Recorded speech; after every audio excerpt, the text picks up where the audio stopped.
결정을 합니다. 이거 참 애매합니다. 왜? 아까 제가 말씀드렸습니다. 그 모든 여왕개미가 다 헌신적으로 알 낳고 다 키웠습니다. 예를 들어서 4마리의 여왕개미가 5개씩 알을 낳아서 20마리의 일개미를 키워냈다고 칩시다. 그런데 그 20마리가 어느 날 4마리의 여왕개미 중에서 1마리를 여왕으로 모시고 나머지 3마리는 숙청을 합니다. 이게 얼마나 이상한 일이냐면요. 숙청을 하는 일개미들 중에는 자기 엄마를 숙청하는 일개미가 생기는 겁니다. 그렇죠. 4마리가 다 자식을 낳았습니다. 그런데 그들이 자기 엄마 넷 중에서 친구의 엄마를 결정하고 내 엄마를 죽이는 그런 일개미가 생기는 겁니다. 이건 참 개미 연구하면서 그거를 볼 때는 아주 정말 기분이 묘합니다. 어떻게 이렇게 잔인할 수 있을까? 하지만 나라의 앞날을 위해서 가장 오랫동안 이 나라를 이끌어줄 수 있는 가장 힘 있는, 가장 많은 알을 낳아줄 수 있는 여왕을 하나, 그 여왕이 설사 내 어머니가 아니더라도 옹립을 하고 나머지 내 어머니를 포함한 나머지 여왕을 다 숙청합니다. 이런 일들이 개미사회에서 벌어집니다.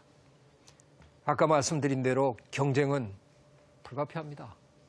어떤 의미에서 그 많은 여왕개미 중에서 한 마리가 살아남기 위해서 그때까지는 그렇게 친하게 잘 지내던 자기의 동료를, 그 동료가 잠시 이렇게 보기만 하면 옆에서 덤벼들어서 목을 뭅니다. 목을 끊어냅니다. 이렇게 잔인할 수가 있을까? 하지만 경쟁이기 때문에 언젠가는 그런 일이 벌어질 수 있습니다. 거기에 이르는 데까지는, 또는 대부분의 경우에는, 그런데 이기는 방법 중에 하나가 처음부터 남을 제거하는, 지금 주변에 온갖 개미 나라가 지금 다 신흥 국가가 만들어지는데 나는 공생 싫어, 처음부터. 그래서 옆에 있는 여왕개미 다 죽이고 혼자서 한 친구는 시작도 못합니다. 힘을 합해야 됩니다. 공생한 그런 나라에서 일단 천하를 평정합니다.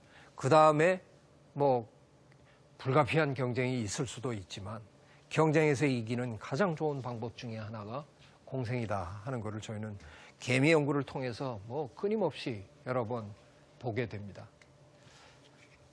지구는 하나밖에 없네요.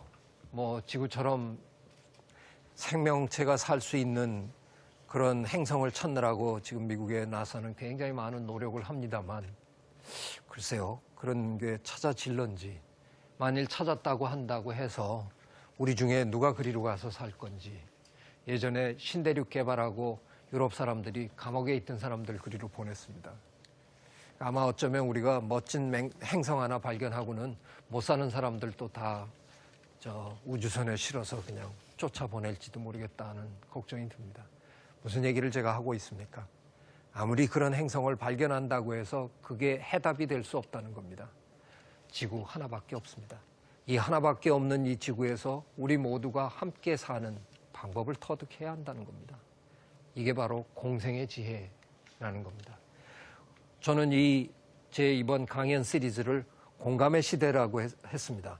공생의 시대라고 짓지 않고 공감의 시대라고 제가 지은 이유는, 제가 얘기하는 공생은 어쩌면 생태학자가 얘기할 수 있는 거친 표현의 수준에 그칠지도 모르겠다 하는 생각이 들어서 그랬습니다. 공생이야 개미하고 진딧물도 할 줄 알고 물고기도 서로 공생할 줄 아는데 우리가 그 정도 해갖고 될까?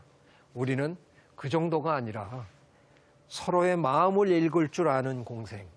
그래서 어쩌면 개미가 진딧물하고 할 수 있는 그 정도의 계약이 아니라, 어쩌면 지금 내가 지금 당장은 손해를 보는 것 같은 거라도 내가 너를 위해서 너를 안아주고 내가 너를 살려주고 그러고 난 다음에 언젠가는 또 너가 나를 살려줄 수도 있고, 개미는 계산할 수 없는, 진딧물은 계산할 수 없는, 그보다 더 깊은 생각을 할 수 있는 게 가장 현명한 두뇌를 지닌 우리 인간이 할 수 있는 일은 아닐까. 그래서 저는 공생에서 멈추지 말고 진정한 공감을 이룰 수 있어야 된다는 생각이 드는 겁니다.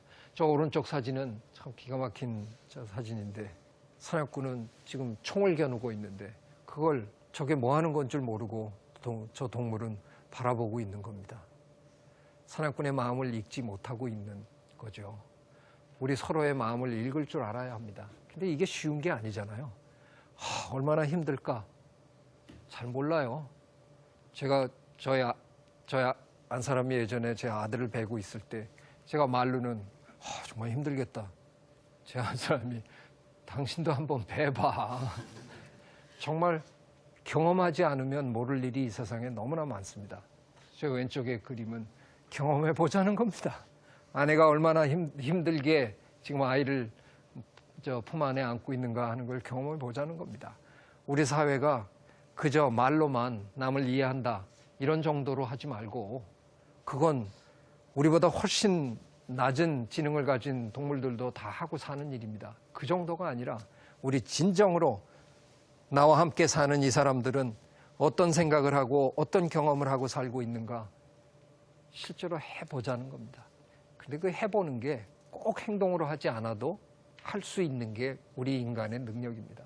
진심으로 그 사람의 마음속에서 세상을 바라볼 줄 아는 그거를 중국 사람들은 그거를 역지사지라고 해서 오래전부터 우리를 가르쳤습니다. 정말 역지사지의 마음으로 공감의 시대를 열어가는 그런 멋진 일을 우리가 좀 했으면 좋겠습니다. 이런 모든 얘기를 이미 150년 전에 다윈 선생님이 우리에게 아주 가지런히 다 설명해 주셨습니다. 그걸 150년 동안 읽으면서도 우리는 그걸 실천에 옮기지 못했던 겁니다. 그렇기 때문에 저는 우리가 진정으로 호모 심비우스로 거듭났으면 좋겠다는 겁니다. 지구는 돌덩어리잖아요. 그 돌덩어리가 어느 순간에 우리 인간 걱정해주고 그래서 우리가 나쁜 짓 다 해도 감싸주고 공감해줄까? 그건 좀 기대하기 어려울 것 같네요. 그래서 그런 일을 해야 되는 존재는 누구냐? 결국은 이 지구에서 그런 일을 제일 적극적으로 해야 되는 건 가장 머리 좋은 동물인 우리가 해야 된다는 겁니다. 이거는 저절로 되는 게 아닙니다. 저절로 자연이 우리를 살게끔 해주는 것도 아니고요. 우리가 망할 때쯤 되면 뱀들이 나타나서 봐줄게. 그리고 또 우리를 떠받쳐주는 것도 아니고요. 어차피 자연계에서 가장 막강한 존재가 돼버린 우리에게 그 책임이 있다는 겁니다. 그래서 제가 호모 심비우스라는 걸 자꾸 얘기하는 겁니다. 호모 사피엔스라고 생각하고 현명한 줄 알고 까불지 말고 진심으로 우리끼리 또 우리와 다른 생물이 어떻게 하면 함께 이 하나밖에 없는 지구에서 함께 오랫동안 공존할 수 있을까를 찾아낼 줄 아는 그런 동물이 됐으면 좋겠습니다. 그래서 호모 심비우스로 여러분 모두가 거듭나시기를 그래야만 우리 인간이 인간답게 오랫동안 이 아름다운 행성에서 살아남을 수 있으리라고 저는 생각합니다. 그동안 제 강의를 이렇게 경청해 주셔서 대단히 감사합니다.